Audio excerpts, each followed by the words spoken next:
Welcome y'all to We Seek Summits, and today I am super excited to talk about a new essential oil from doTERRA, and that is Madagascar Vanilla Absolute. Yes, and it's not totally new because doTERRA has been using it in a few of their blends: Citrus Bliss, Serenity, Crowd Favorites, Holiday Joy, Whisper, and the Hope blend, which they use to help fight trafficking and other atrocities across the world.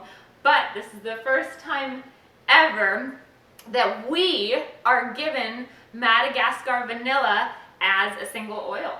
That's right, and it is an absolute. So I'm just going to jump really quick to how they make this wonderful oil. So they actually do a CO2 supercritical extraction or absorption of the vanilla bean from the plant, and it's also, there's a little bit of ethanol that's used in the process as well. But then that results, when they're done with the extraction, creating the absolute, they're left with this like tar, really thick syrup, and that's cut with the fractionated coconut oil and then bottled for your enjoyment. So you hear what I said, there's CO2, which is a gas which dissipates. There's ethanol, which we all drink anytime we consume any alcoholic beverage, and there's fractionated coconut oil. So this extract, or sorry, this absolute is actually safe for internal use as well as aromatically and topically, and can be used neatly. Yes, and part of that, as always with doTERRA, is they have worked to source the best to help the most. So the purity of this is one of the main reasons that we're able to use it internally. So a little bit about the sourcing. This is Madagascar vanilla. Today, about 80% of the world's vanilla is sourced from Madagascar, although originally it was from Mexico. The Aztecs knew of it. A few of the local natives that the Aztecs conquered knew of it. But then when the Aztecs were conquered by the Spaniards, vanilla was brought to Europe. So it was pretty rare. Then the Europeans took it across the world and tried to grow it. However, it would grow its beautiful vine, the flowers, but it wouldn't produce vanilla bean. And just to clarify, this is the vanilla bean absolute. Because in the incredible unique design and creation, there's a little bee, one bee who pollinates the vanilla in Mexico, and that bee doesn't live in Madagascar or anywhere else. So I believe it was a young boy, figured out a way to hand pollinate with a little reed, a little stick. So any vanilla that you get outside of Mexico is hand pollinated. It takes about 3 to 4 years for the vine to start producing, similar to grapes.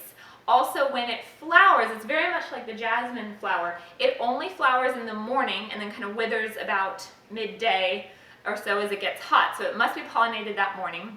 And then once it's pollinated, it takes about 8 to 9 months for the bean to grow and develop. So it's a very laborious, labor-intensive, that's redundant. It's a very labor-intensive process. So vanilla is the second most expensive spice after saffron. And you're going to tell us a little bit about adulteration, because only about less than 1%, about 1% of the world's vanilla is actually pure vanilla. So what is the rest of the vanilla that we're getting in our candles and our extracts, etc., and where does it come from? Yeah, it is easily synthesized, and it used to be synthesized from wood pulp back in the day, but now they predominantly use petrochemicals to synthesize the vanillin aldehyde, which is a phenolic aldehyde, which is responsible for the flavor that we all know and love of vanilla. So Jesse, I think you have a little story about this, because most people really enjoy vanilla ice cream, vanilla baked goods, vanilla flavoring. You don't. I do not, because vanillin is the chemical constituent of which there's over 40% of the blend, or excuse me, 40% of the chemical constituents in the Madagascar vanilla is vanillin, and that's the one that gives the scent, and that's the one that you're saying is easily synthesized, and the flavor, which we've totally forgot to smell. Oh, that's amazing. Yeah, okay, it's warm and sweet. Hate vanilla. Any candles, any of the synthetic scents, you walk past one of those body shops, and it gives me an instant headache. And now I know it's because they're all synthetic. And I've truly gotten more sensitive to all of those smells. Like I can hardly be in the same room because my body cannot process them, can't recognize them. So the adulterations are huge. But because of the purity of this one, how do we use it? Well, just to round out the chemical constituents. So being an absolute, right? Yeah. It's not just the really light terpenes and sesquiterpenes and alcohols and things that come with this oil. You get some larger molecules. Okay. Well, in fact, when they run GCMS on this oil, there's over 500 constituents. This is massive. Very complex. Super complex. So there's so many synergies going on with this essential oil. But they also found some unique diketones. So ketones, but there's 2 of them in the molecule. That are unique to vanilla. So there's some things you can't find anywhere else in this compound, and this absolute. And these diketones are very restorative. So when you think of restorative oils, you usually think maybe helichrysum or manuka. But that's what these diketones do, is they're very restorative. So I'll jump ahead to some of the applications. I mean, it's pretty easy to think culinary applications. But in terms of more therapeutic uses of this oil, just think restorative properties, and that's probably a really good segue into the aromatherapy for vanilla.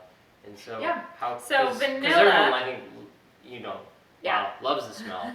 Although I have to tell you, the smell is so complex. You get a little bit of the floral. I almost get a little bit of smokiness. It's sweet, but not sticky sweet. Here we go. Vanilla is the oil of unfolding. So think creativity. Think of exposing yourself a little bit more vulnerably. Vulnerably, is that a word? Yeah. Opening up a little bit more vulnerability. Think repairing relationship between a husband and wife in terms of just sexual unfolding. Yeah. Your mind can go with that. Pauses. So this would be an oil that you would use for any kind of tenseness, any kind of pressure, joylessness, cynicism. You would use this for restoring a little bit of that sense of wonder, childlikeness, optimism, opening yourself up, and experiencing joy. And I have to say, with that, what is better than culinary uses? You could add vanilla to almost any diffuser scent you want. It would add a little bit of that kind of middle to base note, a little bit of sweet and floral without being overwhelming and overpowering. It also would pair really well with any of the floral scents to kind of enhance a little bit or give a little bit more depth. So you could do a personal diffuser, as it were, of magnolia, which is very calming and grounding, with like a little drop of vanilla. You could add it to lavender, of course. That would be amazing. So, you could also, well, I'll say if you're wanting to make your own diffuser blends, definitely the flowers are a good choice. It's going to pair well with that. But also the woods and the spices. If you like those kind of scents, vanilla's just going to add a little bit of depth, a little bit of sweetness, and that pleasing aroma. But I think we keep beating around the bush about culinary uses, so I'm going to get real specific with y'all. So you maybe can't see this, but it's kind of this pale, dark liquid. You can make your own vanilla extract. Yes. So what I did is, I actually took some black rum, but you could take a bourbon whiskey, you could take a brandy, whatever culinary I would ask alcohol for a you like. recommendation for one that already has some vanillin tones to it. Get a good one, don't get a cheap one, because that's just gonna flash. But then add just a couple drops of stevia, and that is actually gonna emulsify the Madagascar Vanilla Absolute into the alcohol. And so you just mix those around, shake it up. It may separate in your pantry, but honestly, you can use this to make your own super high grade, super pure vanilla extract. Which you would use in baking. Yeah, in baking. And then back to the Aztecs, hot chocolate. It's going to be wonderful in that. Just in like steamed milk, it's going to be wonderful in that. We actually found that if you have a sipping tequila you like, put a drop of Madagascar vanilla in there, Yes. and it is a wonderful after-dinner beverage Yes. as well. So, but you could go teas. It's nice and tea, rooibos tea, like a nice red tea. Yeah, and y'all, like we've only just gotten this, so we have hardly experimented much. But please, this is going to be available. If you're watching this now, it's going to be available October 1st of 2021. And y'all, by golly, share your recipes and let us know what you do with it. Let's see, have we mentioned everything? Oh, let me tell you really quickly about the sourcing. This is one of the reasons I really, really love doTERRA. There are many, but where it always comes down to for me is that they love and care for the people on the other side of the bottle as much as they do their customers. And so with the Madagascar vanilla, they have started a training program. Let me look at my notes to make sure I say it correctly. The Mahadera Agricultural Training Center, and it has begun there, and it's for the children of the vanilla farmers. It's a 3-year education program. It includes things like financial stability, sustainable harvesting, crop diversity, and it's a great way to pour into the community with now the many other oils that we get from Madagascar, now harvesting more vanilla there. They've added more jobs to the area. It's really, really, really incredible, and I love that they're pouring into the small communities of Madagascar just as much as they're blessing their customers by offering this as a single oil now. Yeah. All right. So check it out. Get in those comments and let us know how you are using doTERRA's Madagascar Vanilla Absolute. Yeah.